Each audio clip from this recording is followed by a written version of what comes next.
नमस्कार, मैं मोबिन नाजरेत और सदब का न्यूज़ मीडिया में। आज हमारे साथ इस खास सुसंवाद के लिए मौजूद है एक शिव सैनिक, शिव वादुक सेना के महाराष्ट्र के उपाध्यक्ष और एक बेहतरीन संगठनकर्ता सर साजिद सुपारीवाला जी। और जैसे कि हमें पता है कि इस महाभयंकर कोरोना के महाप्रकोप में, इस प्रतिकूल परिस्थिति में सर ने जो कार्य किए है, आज पूरा महाराष्ट्र उनके कार्य का गौरव और प्रशंसा कर रहा है। या फिर वो गरीबों तक अनाज पहुंचाना हो या फिर रिक्शा चालक, टैक्सी चालक तक मदद पहुंचाना हो, ये सभी मदद उन्होंने इस कोरोना के महाभयंकर समय में किया है। सर, आपको बहुत बहुत धन्यवाद। इस गंभीर समय में आपने इतना सारा कार्य किया है। सर, मैं सबसे पहले सवाल ये रहेगा कि जो कोरोना का महाभयंकर समय था, इस समय बहुत सारे ऐसे नेता थे जो घर के बाहर ही निकले नहीं, परंतु हमने आपको देखा कि आप गरीबों के पास जा रहे थे, आपने अनाज बांटा। सर, कैसा अनुभव हो रहा आपका इस कोरोना काल में? कठिन समय है और बहुत तकलीफ़ की बात चल रही है। आज ये लॉकडाउन का जो दूसरा फेज़ शुरू हुआ कोरोना का, जो पहला एकदम शुरुआत में जब नया कोरोना आया था, तब लॉकडाउन के वक्त लोग बाहर निकलने को भी डर रहे थे। दहशत इतनी फैल गई थी और वो दहशत जायज़ थी, बिकॉज इतना ख़तरनाक है कि कोरोना के घर ख़त्म हो गए, फैमिलीज़ की फैमिली ख़त्म हो गई बहुत शुरुआत में। लेकिन हमने जितनी डेथ्स नहीं देखी, वो सेकेंड फेज़ में बहुत ज़्यादा डेथ्स देखी और बहुत ख़तरनाक आया। बस मैं रब ताला से, अपने परवरदिगार से, अपने पालनहार से एक ही दुआ करता हूँ, मेरे परवरदिगार से, कि अल्लाह इस कोरोना की ख़तरनाक बीमारी को, इस वबा को इस दुनिया से जल्द निकाल दे और फिर से वो सुहाना दौर, वो खुशहाली का दौर आ जाए। और धन्यवाद, मैं तो उस रब का धन्यवाद करता हूँ कि इस लायक बनाया कि हमसे कुछ काम हो सकते हैं या हो सके। रोज़ एक ही दुआ करता हूँ, जब भी दुआ में हाथ उठाता हूँ तो एक ही दुआ करता हूँ अल्लाह से कि या अल्लाह, मुझसे किसी का फ़ायदा हो, नुकसान ना हो। यही दुआ शायद मेरे लिए ही नहीं बल्कि सभी के लिए करता हूँ जो मेरी तरह जो सियासत में, पॉलिटिक्स में है, बिजनेसमैन है या बिजनेसमैन बोलो या जो प्रोफेशनल्स है, हर तरीके से अपने अपने लोगों ने इस मुश्किल दौर में सच्चा साथी कौन होता है, आपका सच्चा हमराह कौन होता है, आपका सच्चा रहबर कौन होता है, वो मुश्किल दौर में ही पता चलता है। खुशी में तो सभी ठहाके लगाते हैं, दो आंसू कब दुख में आपके साथ जो बहाता है वो आपका सच्चा दोस्त है, वो आपका सच्चा रहबर है। तो खैर, मुश्किल वक्त तो आया लेकिन लोगों की सच्चाई सामने आई, खुशी की बात है। और इससे ज़्यादा मैं क्या कहूँ, जिसने मैं कहा उसका घर खाली है, मैं का घर खाली है, इसलिए मैं तो कभी करना ही नहीं चाहिए। बस अना जो है वो अच्छी चीज़ नहीं, वो इंसान को बर्बाद कर देती है। हम तो बस आजिज़ी और खाकसारी वाले लोग हैं और यही कोशिश करते हैं कि एज अ शिव सैनिक हमसे क्या लोगों की मदद हो सकती है। शिव सैनिक के अलावा as a Maharashtrian Muslim, as a Muslim face, तो मैं क्या कर सकता हूँ, मेरी क्या जिम्मेदारी बनती है एक मुसलमान होने की हैसियत से, और सबसे ज़्यादा सबसे पहले एक हिंदुस्तानी मुसलमान होने की हैसियत से, एक भारत का मुसलमान होने की हैसियत से और एक मुंबईकर होने की हैसियत से। क्योंकि धर्म जाति में हम बढ़ते ही नहीं कभी भी, हमारा जो नाम है वो टैग ही हमारा शिव सैनिक है। तो मैं समझता हूँ कि तमाम शिव सैनिकों ने और भी लोगों की पार्टियों के लोगों ने किया होगा, मैं ये नहीं कहता, लेकिन क्योंकि यहाँ पर कुछ बात निकली तो मैं शिव सैनिक हूँ, तो मैं अपने आप को गर्व से कहता हूँ मैं शिव सैनिक हूँ। और उस वजह से मैं शिव सैनिक प्रयोग जो कर रहा हूँ, इस्तेमाल कर रहा हूँ जो लफ्ज़, वो इसीलिए कर रहा हूँ कि उस लफ्ज़ में एक जादू है, अलग ही जादू है। उससे आदमी पता नहीं क्यों बाला साहब ठाकरे और उद्धव साहब ठाकरे और आदित्य साहब ठाकरे की उस सिद्धांतों पे चलने लग जाता है। जैसे उसको ये टैग मिलता है शिव सैनिक का, पता नहीं उसके अंदर एक चेंज आ जाता है। वो समझता है कि उस बात को समझ में आ जाती है कि 80% समाजकरण, 20% राजकरण। सर, इस कोरोना काल में अगर किसी ने सबसे ज़्यादा आर्थिक मार खाया है तो वो है टैक्सी चालक और रिक्शा चालक और तमाम सर जो श्रमिक और मजदूर भारत में निवास करते हैं। क्योंकि सर आज पूरे महाराष्ट्र में आज जो रिक्शा चालक है, टैक्सी चालक है, इनका आप नुमाइंदगी करते हो, तो सर क्या रणनीति के साथ आपने इस कोरोना काल में काम किया है? क्योंकि हमने देखा आप सबसे प्रथम श्रेणी पर आपने रिक्शा चालक, टैक्सी चालक को उनको आपने मदद किया है और उद्धव साहब ने भी आपको इसका ही जिम्मेदारी दिया है।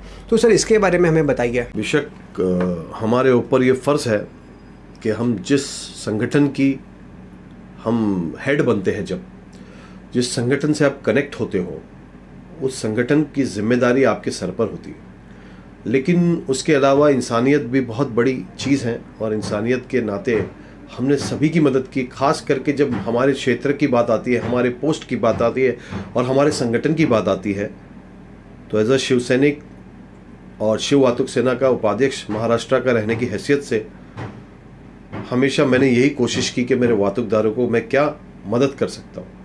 आज हमारे संगठन में बहुत सारे चेंजेस आने वाले हैं। कोरोना काल की वजह से कुछ चीज़ें रुक गई और आगे हमारी पोस्ट और जितने भी हमारे शिव वातुक सेना के जितने हमारे पोस्ट होल्डर्स थे उनको क्या पोस्ट किस तरह दी जाएगी, फिर से हमारी कार्यकारिणी अभी होने वाली है। लेकिन उसको मद्देनज़र रखते हुए हमने कभी भी ये नहीं सोचा कि ये बदलाव आएगा उसके बाद ही हम काम करेंगे। एज अ शिव सैनिक हम काम करते आ रहे हैं और हमारी जिम्मेदारी बनती है हमारे वातुकदारों के साथ मिलकर उनकी समस्या को सुलझाना, उनकी मदद करना। तो जहाँ पर भी ज़रूरत पड़ी है, लास्ट लॉकडाउन के पीरियड में भी अल्हम्दुलिल्लाह रिक्शा वालों की, टैक्सी वालों की और वातुकदारों की काफ़ी मदद की गई थी।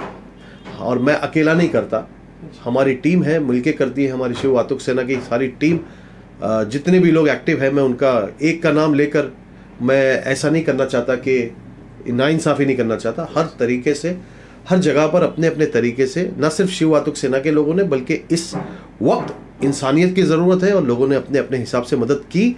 और जहाँ तक वातुकदारों की सवाल है, तो जब ट्वीट्स आ रहे थे और उद्धव साहब और आदित्य साहब भी ट्वीट पे बहुत एक्टिव रहते हैं ट्विटर पर, तो मुझे किसी ने ट्वीट किया था कि हमें मदद पहुँची नहीं है। तो उसी वक्त हमने उनसे कहा कि आप 100 लोगों की मदद की ज़रूरत थी उस वक्त रिक्शा वालों को।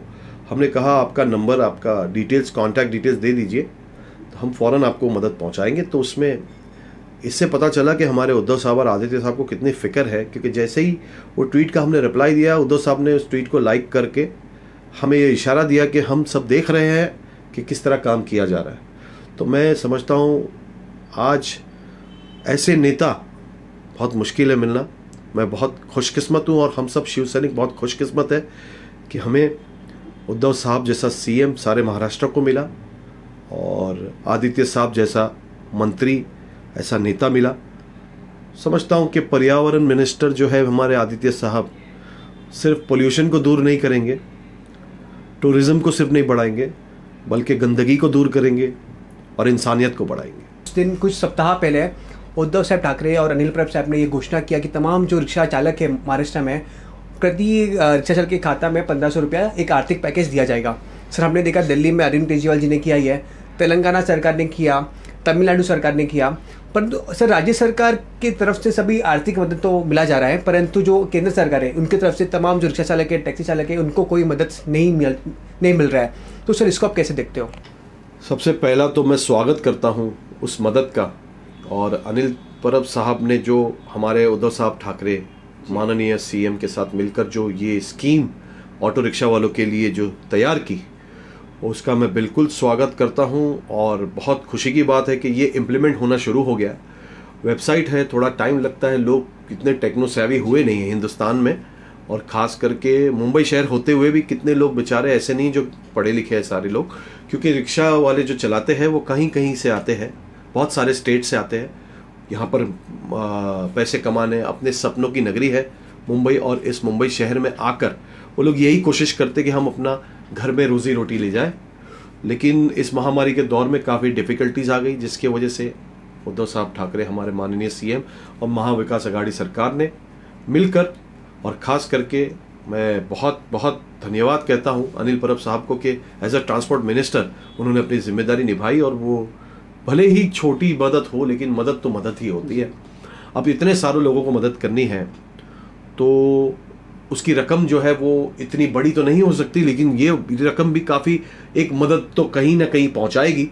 तो 1500 रुपया जो हर ऑटो रिक्शा वाले जो रजिस्टर्ड है और जिसका आधार कार्ड लिंक्ड है अपने बैंक अकाउंट से, जिसकी ऑफिशियली परमिट्स है जिनके पास, और जिनके पास ऑटो रिक्शा नंबर रजिस्टर्ड है, वो सारी चीज़ों को मद्देनज़र रखते हुए वो वेबसाइट पर जाकर उसका जो मैंने भी इसके पहले भी पास्ट में मैंने कई पत्रकारों के ज़रिए से, आप लोगों के माध्यम से ये, और सामना में भी आया है, अनिल परब जी ने भी कहा है कि www.transport.maharashtra.gov.in के ऊपर जाकर आप उसके अंदर लिंक है, उसको क्लिक करके अपने आप को रजिस्टर कीजिए।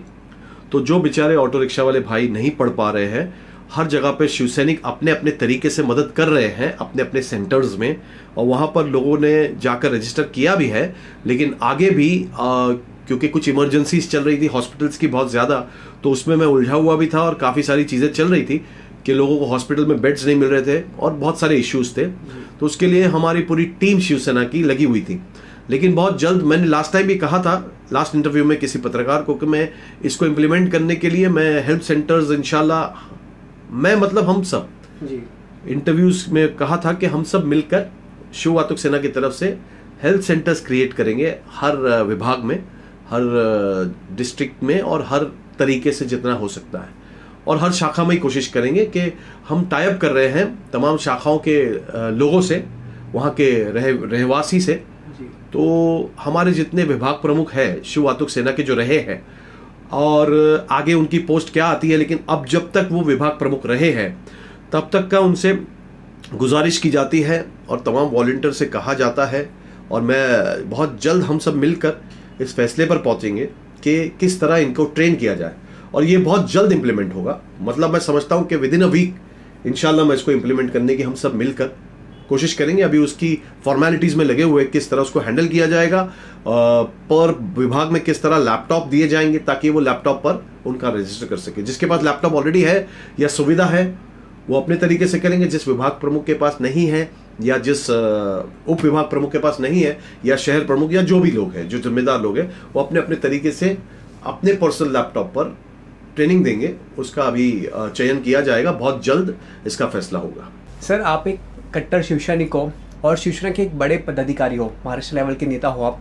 सर, एक NGO है, उन्होंने रिसेंटली सर्वे किया पूरे देश के जो सर्वश्रेष्ठ मुख्यमंत्री कौन कौन है, तो उस सूची में महाराष्ट्र के मुख्यमंत्री भी थे, टॉप 5 में। तो सर, बीइंग अ शिवसैनिक आप कैसे महसूस करते हो चीज़ को?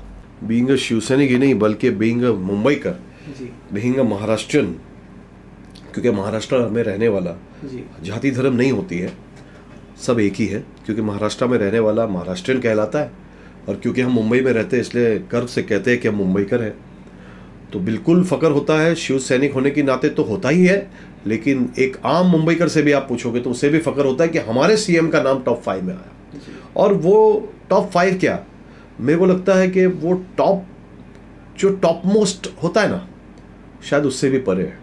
ये मैं इसलिए नहीं कहता कि मुझ पर धुन है शिव सैनिक होने की और मुझे आशीर्वाद है उद्धव साहब ठाकरे का और प्यार है आदित्य साहब ठाकरे का, बल्कि ये दिल की आवाज़ मेरी नहीं है, ये सारे आवाम की है, सारे मुंबईकर्स की है। और मैं समझता हूँ कि CM साहब, CM की पोस्ट तो बहुत उनके लिए बहुत छोटी है, वो उससे बहुत परे है, और वो इंसानियत के पोस्ट पे तो मुझे लगता है कि शायद बहुत बड़ी टॉप मोस्ट में आते हैं। क्योंकि जो इंसानियत उन्होंने दिखाई है और जो सब्र से काम लिया है, और जिस तरह महाराष्ट्र को एक एग्जाम्पल बनाया, सुप्रीम कोर्ट ने भी तारीफ की महाराष्ट्र की और ऑपोजिशन ने भी तारीफ की महाराष्ट्र की। जिस तरह कहा कि महाराष्ट्र के CM ने जिस तरह हैंडल किया है, हर स्टेट को सीखना चाहिए कि किस तरह पैंडेमिक के टाइम पे, किस तरह ये महामारी के वक्त, किस तरह महामारी को हैंडल किया जाता है, किस तरह उसको कैसे उसका नतीजा निकाला जाता है, कैसे उसके हल निकाले जाते हैं।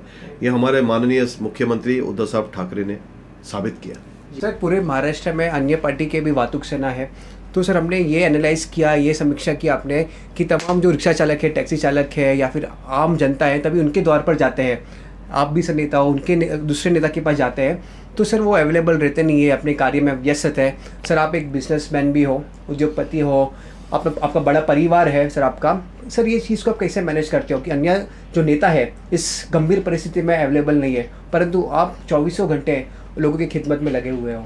कुछ नहीं, जब when there is a will there is a way, जब आप दिल में ठान लेते हो लोगों की मदद करने की, तो वो परवरदिगार खुद ही मदद भेजता है। और वक्त एक बहुत कन्वीनियंट चीज़ है कि मेरे पास वक्त नहीं है। आप किस चीज़ को प्रायोरिटी देते हो, उस चीज़ को आप वक्त देते हो। तो जो आपकी प्रायोरिटी अगर इंसानियत है तो उसके लिए आप कितने भी मसरूफ़ सही, लेकिन जब आप वक्त देते हो उस चीज़ को तो उसका हल भी निकलता है। और रही बात दूसरों की, तो दूसरे पक्ष के बारे में मैं कभी भी आज तक देखा होगा आपने, मैंने कभी ना कोई शख्स का नाम लिया ना कोई पक्ष का नाम लिया। मैंने हमेशा यही कहा कि मैं क्या कर सकता हूं, मैं बेहतर क्या कर सकता हूं, मैं एक बेटर ह्यूमन बीइंग कैसे बन सकता हूं।